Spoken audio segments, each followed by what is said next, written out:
La Diócesis de Nogales te presenta su programa Los Peregrinos de Emaús, una manera dinámica de comunicar la realidad social para acrecentar y motivar la fe y la humanidad de la sociedad. Camina con nosotros, Los Peregrinos de Emaús, un programa que se expande en cada uno de nuestros corazones. Iniciamos.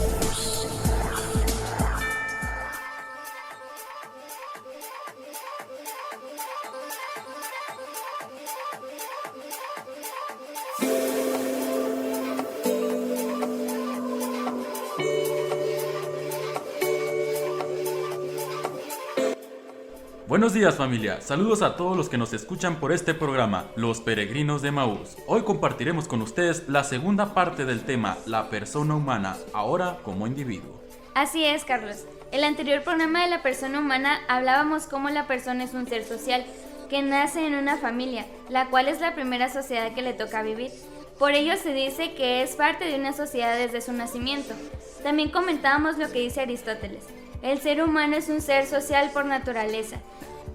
Desde luego, Fernanda, necesitamos de los demás para poder subsistir.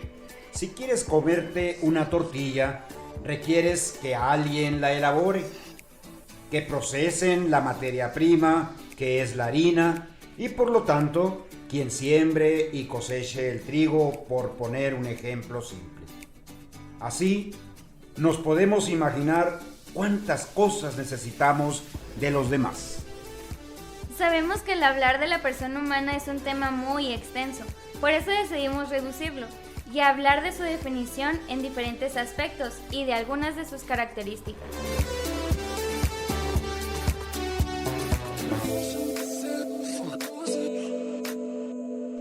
Y continuando, me gustaría citar una frase muy interesante de Mahatma Gandhi. Perder la propia individualidad y convertirse en un mero engranaje de una máquina está por debajo de la dignidad humana. Es por eso que me gustaría saber qué pensamos nosotros, nuestras posturas. Yo creo que lo más valioso que poseemos es nuestra esencia. Es eso por los que nos conocen nuestros amigos, por lo que nos recuerdan. Es aquello que te da identidad.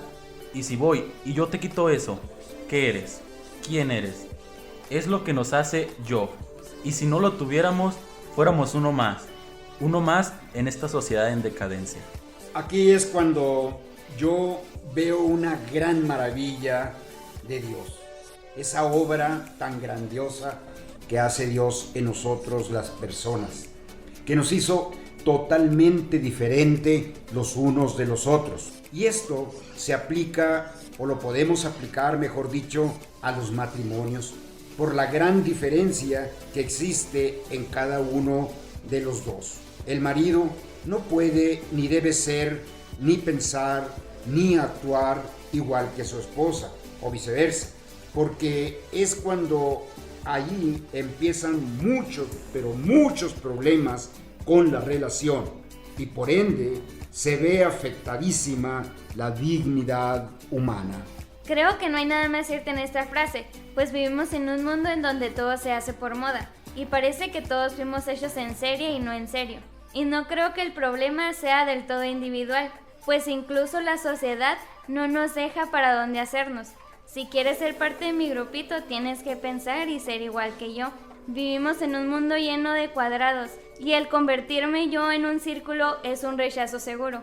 Perderse a uno mismo buscando ser parte de algo más es una de las peores cosas que nos podemos hacer nosotros mismos.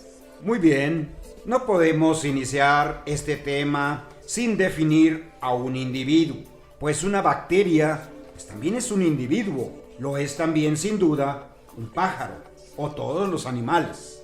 Tiene razón, definiremos el individuo como aquello que es individual, es decir, que no puede ser dividido. Se usará para referirse al ser humano, a la persona considerada como unidad, independientemente de los demás, aunque existe una definición más interesante en la antropología filosófica.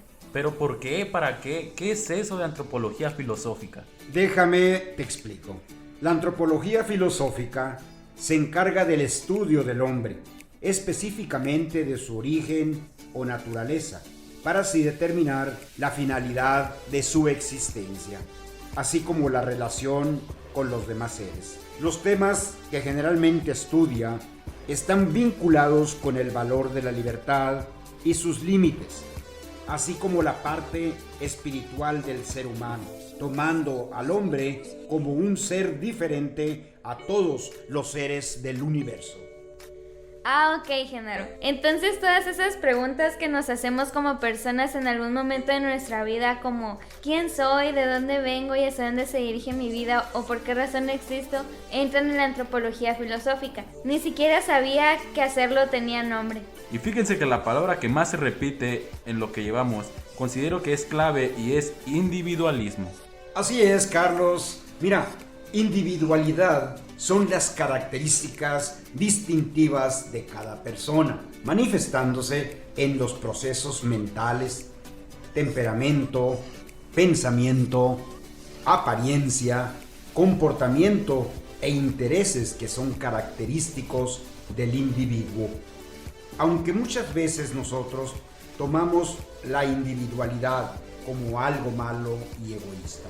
Justo a eso iba. Puede ser algo bueno o malo, depende de cómo lo hagas. Pues bien, nos dice la película El Karate Kid, mucho de algo no es bueno. Así que el exceso de individualidad es donde entra la parte egoísta del término y se convierte en individualismo. Ándale, más o menos ya voy entendiendo. Entonces, quiere decir que toda persona en su vida se interesa por conocerse y conocer a los demás y trata de elaborar una imagen que es del hombre o de un ser humano.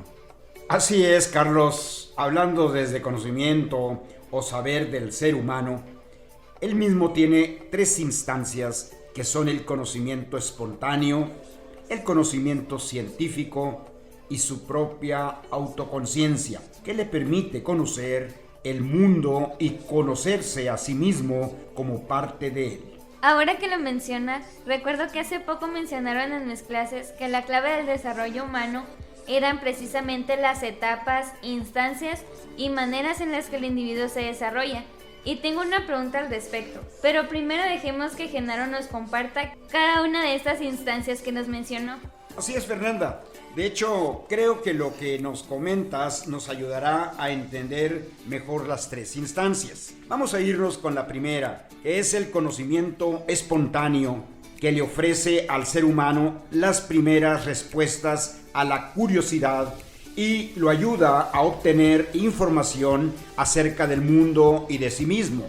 Por ejemplo, cuando somos niños, andamos explorando el mundo y aprendemos de un modo simple. ¿Cuántas veces no nos quemamos en la estufa? Pero aprendimos que el fuego quema. En segundo lugar, el desarrollo del conocimiento científico, la manera de experimentar y estudiar que proporciona información de todo lo que nos rodea. Y en tercer lugar, la autoconciencia. Es la dimensión de la vida humana a la que cada uno tiene un acceso exclusivo. La propia intimidad, la capacidad de reflexión, de examinar las propias acciones, intenciones, deseos, aspiraciones, frustraciones, pero también nuestras esperanzas. Vaya que es interesante que en base a estas instancias vamos conociendo nuestra persona y nuestro entorno, aunque no es del todo conocimiento del ser humano, ya que no nos explica el por qué, el cómo, el para qué y el quién. Después de esta pausa comercial, regresamos a tu programa Los Peregrinos de Maús.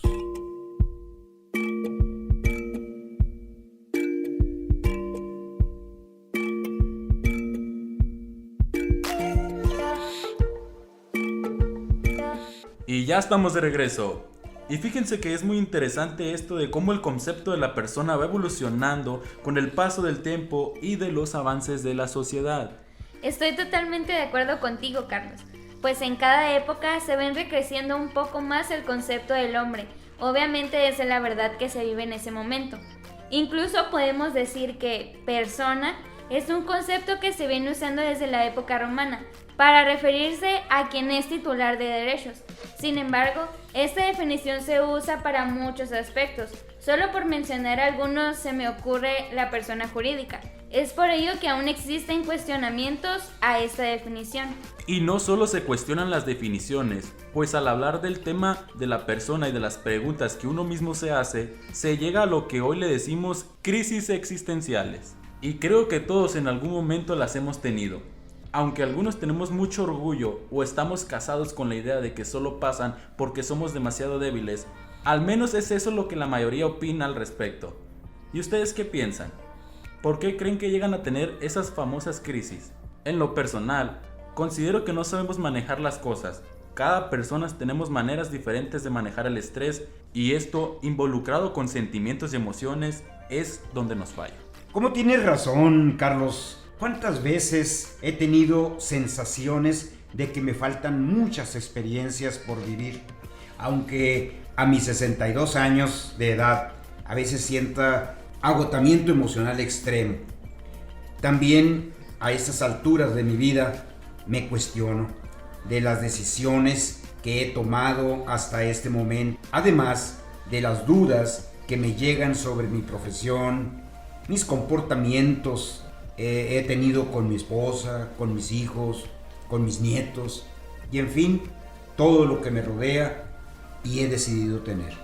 Y es que a veces nos preocupamos por las cosas que ni siquiera han pasado o que nunca van a pasar, y es ahí donde nos estresamos aún. Creo que vuelve el punto de la sociedad, pues este influye mucho en cómo o por qué pensamos de esa manera de nosotros mismos. Aunque considero que también es muy importante el no clavarnos en las opiniones de los demás. Para enriquecer más este espacio de opiniones, tenemos con nosotros a Javier Reina, uno de nuestros entrevistadores, quien tiene un punto de vista más amplio del tema. Bienvenido, Javier, te escuchamos.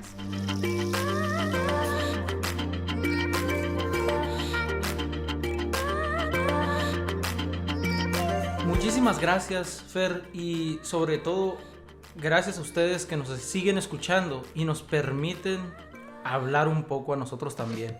Analizando tu pregunta es bastante interesante, pues si lo analizas bien, todos tenemos crisis existenciales y psicológicamente está bien, pero hay un punto de quiebre.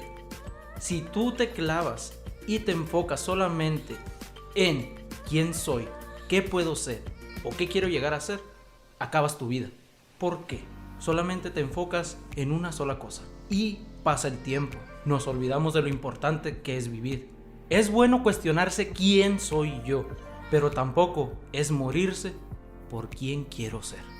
Una crisis existencial se basa solamente en que falta conocerme a mí mismo. Cuando yo me conozca y sepa quién soy, voy a dejar de preguntarme quién quiero ser, porque en realidad tú ya eres alguien. Entonces, analiza lo que te voy a decir ahora. Saca la basura mental y piensa bien qué es lo que necesito hacer ahora en mi vida. Porque vives este momento, eres este momento y vas a trabajar este momento. Es decir, el hoy, el ahora. No el mañana ni el ayer, el hoy. Si te enfocas que fue el ayer, entonces vas a perder el tiempo por algo vano que ya no se puede modificar. Pero si lo analizas, puedes aprender y mejorar el hoy. Si te clavas y te matas por saber qué va a ser el mañana, entonces pregúntate, ¿por qué me clavo si en realidad no sé qué va a suceder mañana? ¿Llegaré a mañana? Creo que la pregunta debería ser, ¿realmente estoy viviendo mi vida y no me cuestiono lo que soy ahora? Entiendo el punto de vista de que es que no sé quién soy, quiero hacer muchas cosas, pero al mismo tiempo no me siento suficiente para hacerlo. Pero entonces es falta de convicción y confianza en ti mismo. Sé seguro de ti mismo. Yo sé que decirlo es fácil, hacerlo tiene trabajo. Pero si te levantas todos los días, te miras al espejo y dices, soy yo, esta persona, soy yo, Javier Reina, una persona que se dedica y que trabaja su hoy, va a llegar a hacer grandes cosas sin importar qué pueda pasar mañana. Un consejo a todos los jóvenes como yo, no te preocupes por el mañana, preocúpate mejor por el hoy. Vive ahora, porque mañana puede que no estés. Un amigo mío me dijo una vez, ¿quieres vivir el mañana cuando en realidad no estás viviendo el hoy? Pregúntate, Lo dijo la película de Kung Fu Panda. El mañana es un misterio, pero el ahora es un obsequio. Entonces, pregúntate, ¿realmente te conoces? Y si no te conoces, empieza por hacerlo. Lee tu propio libro, es decir, tu vida. Pregúntate, ¿soy yo una persona o quién soy? Averígualo, esa respuesta solamente la darás tú. No te la dará nadie más. Muchas gracias por este momento de reflexión, Javier. Y son cosas muy ciertas. Y gracias por abrir un poco nuestras mentes al respecto. Los Peregrinos de Emaús, un programa que ilumina tu fe.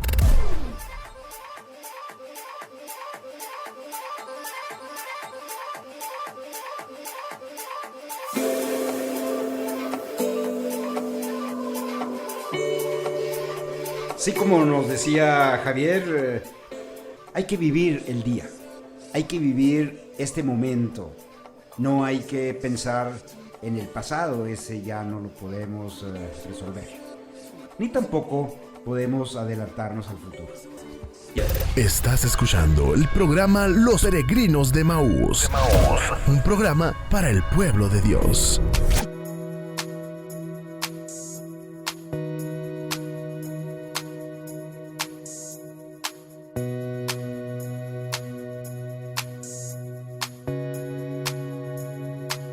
Creo que deberíamos hablar de la autoestima. De esa que tenemos hasta el suelo. Hay personas que basan la felicidad en tener o no tener. Yo creo que hay que aprender a vivir con lo que sí y con lo que no. Y luego tenemos a esas personas que nomás se centran en lo bueno. Es obvio que va a haber lo malo, no podemos vivir sin ella, no existe el bien sin el mal. Las cosas tienen que empeorar para poder mejorar, así que no te estanques.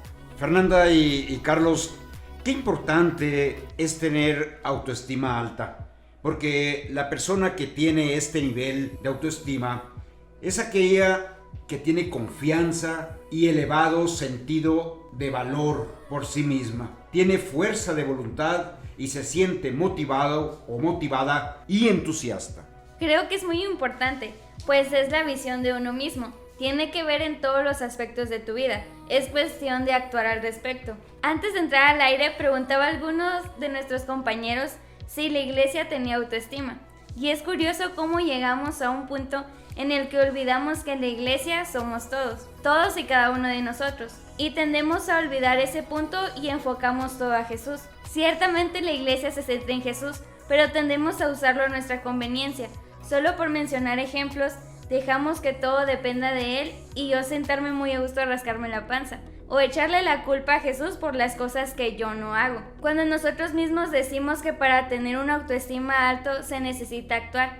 Y no estoy diciendo que todos le dejamos todo el trabajo a Jesús, pero es importante recalcar que el actuar en mi persona es incluso la clave para la iglesia.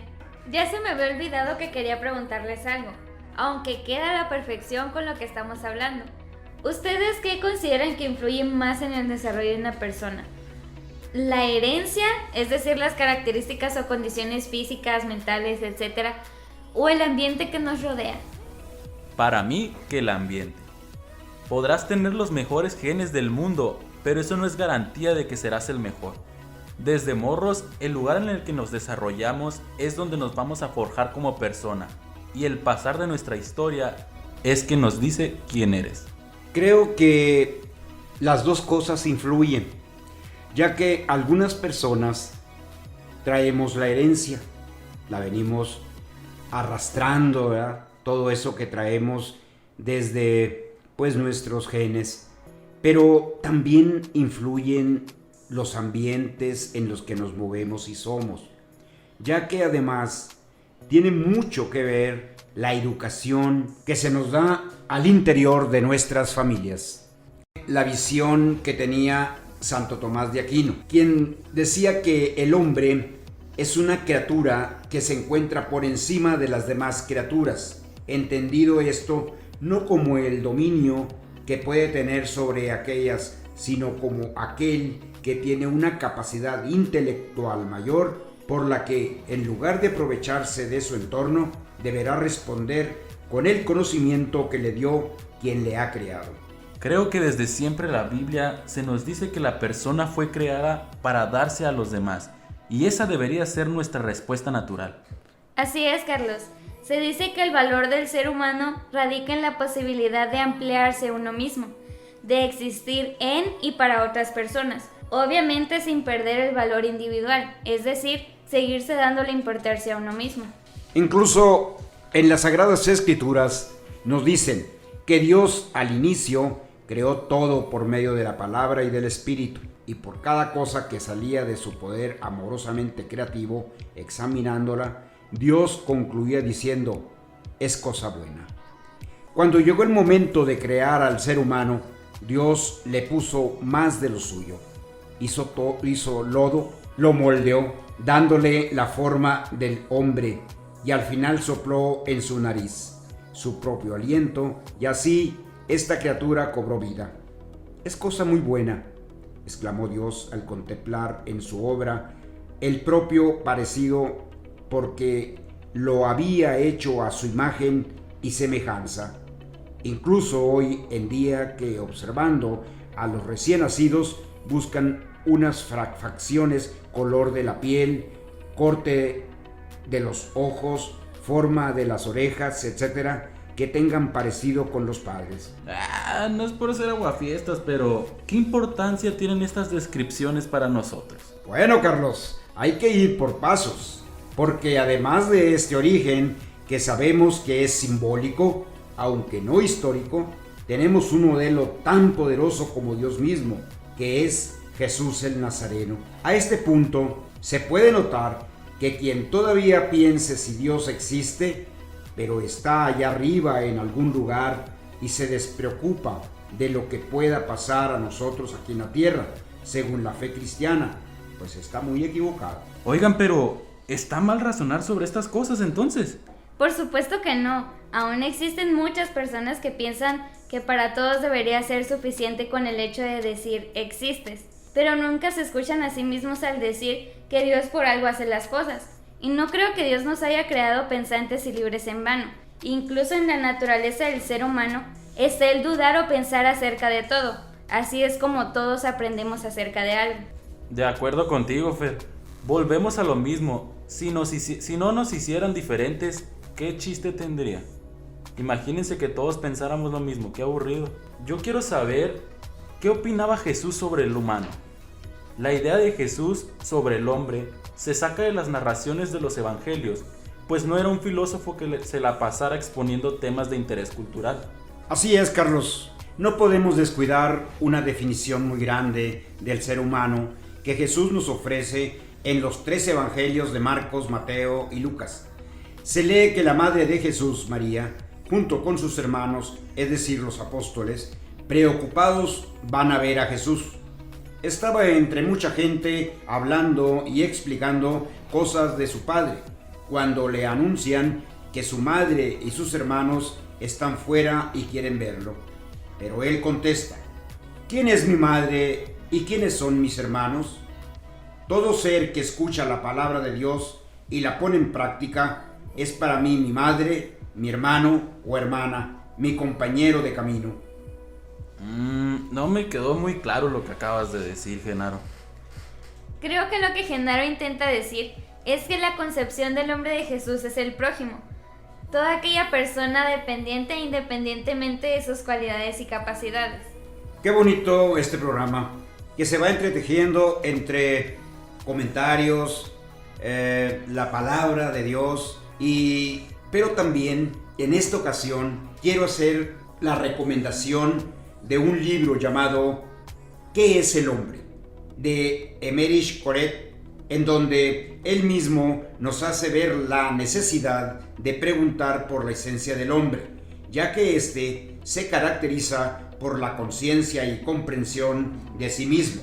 El capítulo 1 está dedicado a la relación hombre y mundo, puesto que el hombre no se descubre a sí mismo. El mundo será la experiencia fundamental, pues en el mundo desarrolla cada individuo de una manera personal su conducta. En el capítulo 2 señala el acontecer y vivencia general de la conciencia.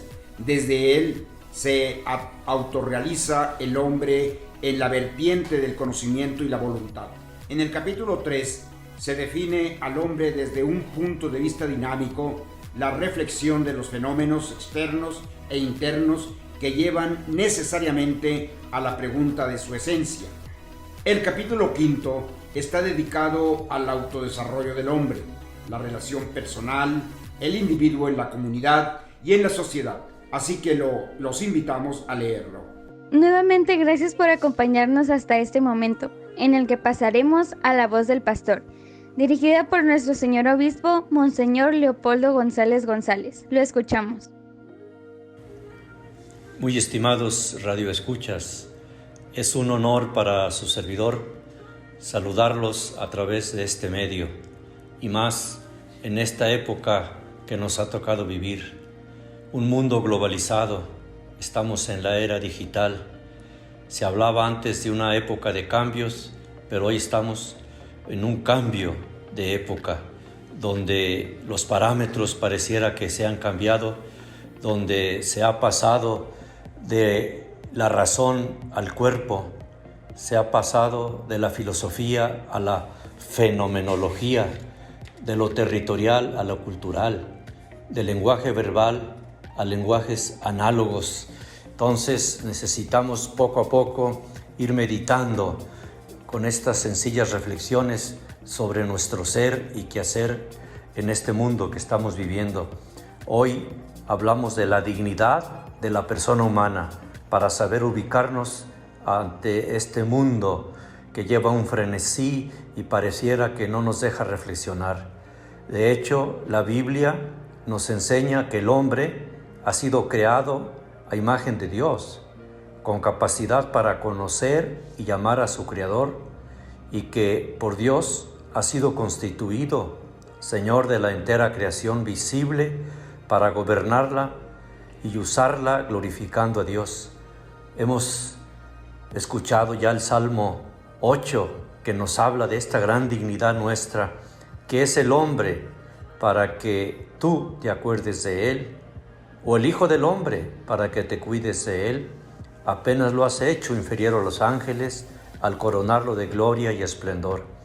Tú lo pusiste sobre la obra de tus manos, todo fue puesto por ti debajo de sus pies.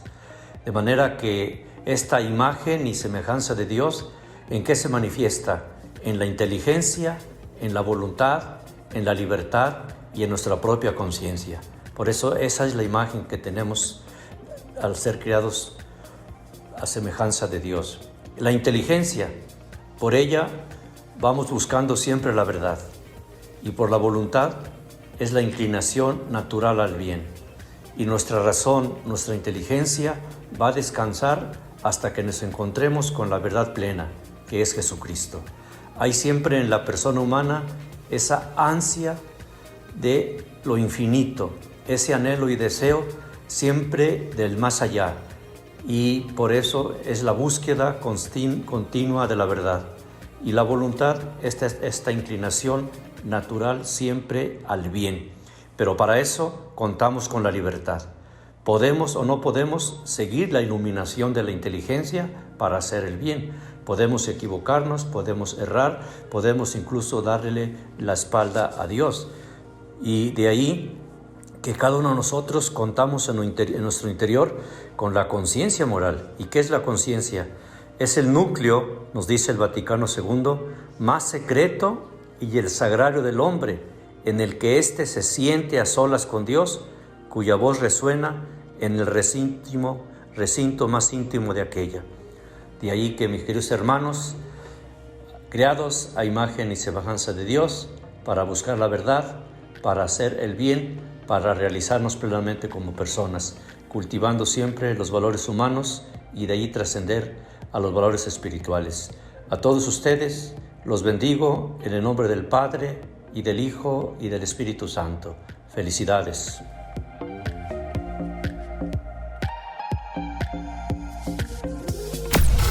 Estás escuchando el programa Los Peregrinos de Emaús, un programa para el pueblo de Dios.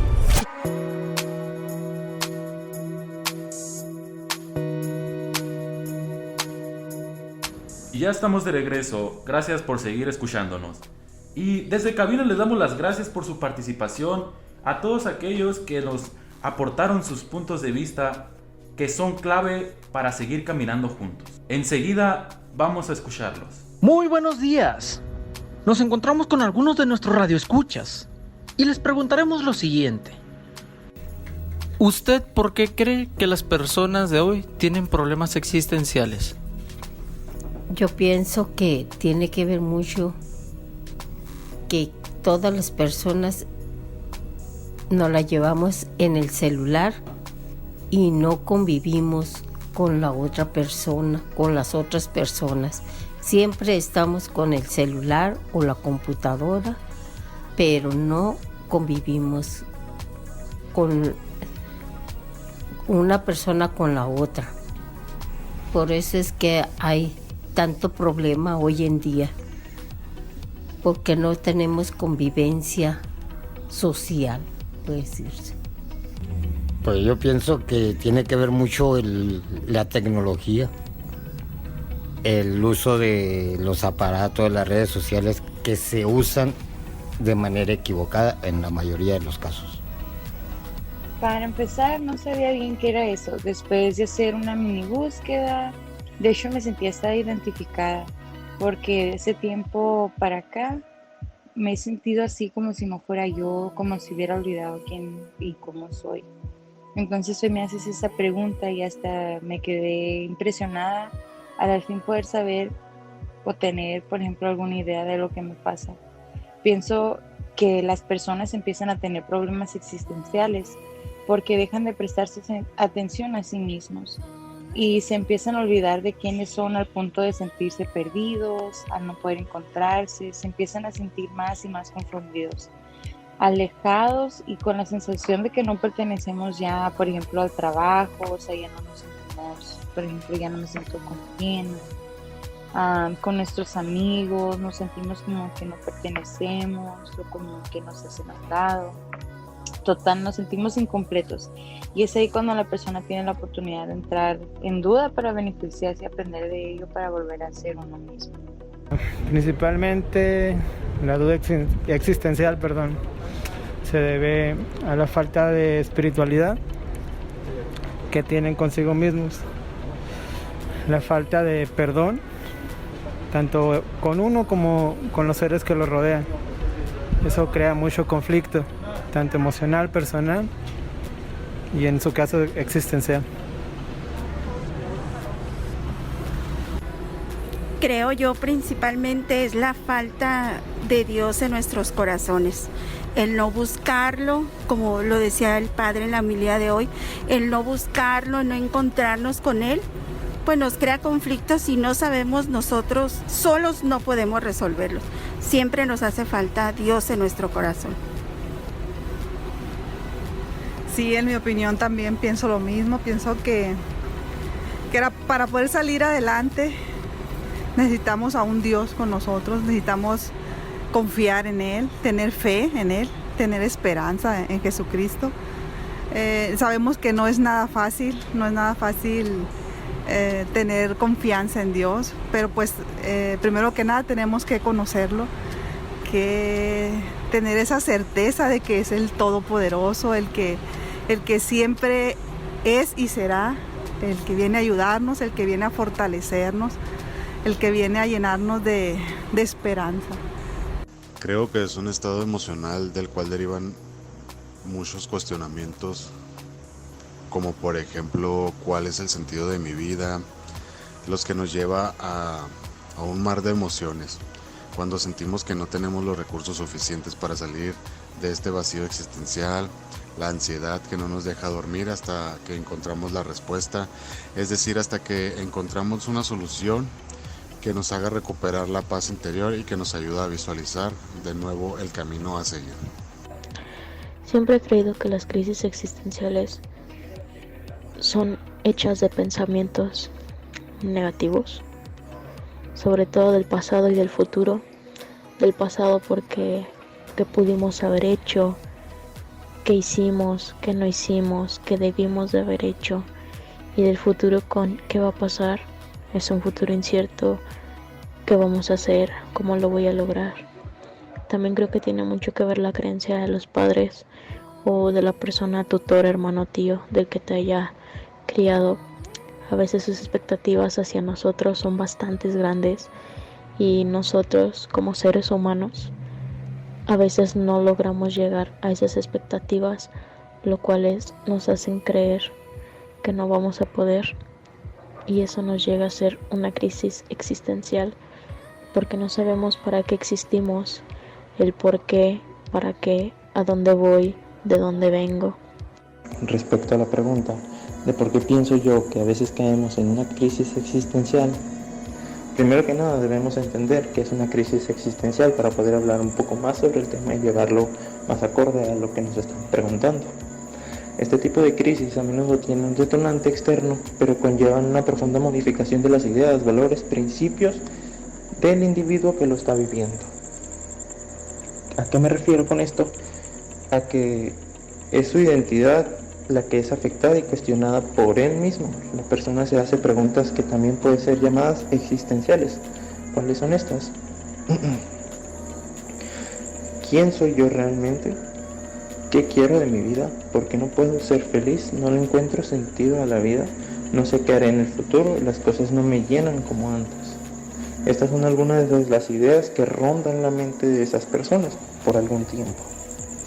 Y es probable que esté atravesando una crisis existencial, lo cual es un acontecimiento que puede servirle para cambiar radicalmente la dirección de su vida, haciendo que se plantee nuevos objetivos, o al contrario puede sumirla en una grave depresión. En todo caso, se debe diferenciar entre crisis existencial y depresión, ya que no son pocos los casos de personas que realmente no están viviendo un cambio de aires en sus vidas, se puede decir. La comprensión de esta diferencia es fundamental para saber resolver con éxito esta situación, que en un principio puede resultar incluso dolorosa. Sin embargo, ¿por qué concebimos estas crisis como algo negativo? No es la reflexión en donde encontramos los mayores aprendizajes y descubrimientos de nuestra existencia. La ansiedad existencial que provocan los problemas existenciales es ocasionada por las 4 preocupaciones supremas del ser humano, las cuales son la muerte, la libertad, la soledad y el sinsentido. Un problema existencial puede ser provocado por una situación. Esta es una de la cual no se puede salir ni alterar, como la muerte de algún familiar, algún conocido o pues alguien. La culpa que experimentamos por haber hecho algo malo, la enfermedad, incluso el sufrimiento. Ya el puro acto de hacer conciencia de la fragilidad de la vida y de la carencia de sentido que esta misma tiene, puede ser razón suficiente para entrar en estas crisis. Una crisis existencial bien gestionada, bien llevada, ya sea por nuestra propia cuenta o con ayuda de alguna terapia, puede suponer un salto evolutivo en el pensamiento de cada ser humano por separado. ¿Qué es lo que pasa con muchos estudiantes? Al fallar en un examen, en una clase, en no poder hacer una tarea, simple hecho de salir mal con alguien, eso nos está generando estrés, ¿no? ¿Y qué es lo que pasa? Nos preguntamos qué está pasando con nosotros. Nosotros no éramos así, o yo no era así. Simplemente y sencillamente no se sienten uno mismo. No es como te sientes otra persona. La esencia misma del ser humano. Al trazar un pasado, vivir un presente y esperar un futuro, la persona crea una historia de su propia vida y por tanto las crisis existenciales están vinculadas al desarrollo mismo, a las etapas que el ser humano tiene que atravesar. Por ejemplo, una de las etapas donde más se presentan estas crisis son precisamente la adolescencia, ya que, como su nombre lo dice, se adolece de una identidad, un sentido de pertenencia, de un saber quién soy, qué quiero, qué me gusta, a dónde pertenezco, y en cierta medida también se adquiere un mayor grado de conciencia entre lo que es bueno y lo que es malo. Ahora, otra de las etapas es la juventud, que implica múltiples cambios como adquirir mayor independencia, enfrentarse a ese mundo real y a lo que hay en él, como la maldad, Y si Dios es tan bueno, ¿por qué existe el mal? Y varios cuestionamientos acerca de las razones que motivan y rigen los actos, las decisiones, las creencias que constituyen nuestra propia existencia.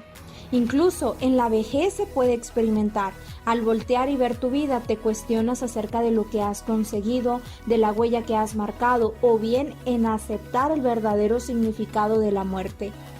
En conclusión, las crisis existenciales están marcadas por el proceso de crecimiento y cambio que experimenta toda persona.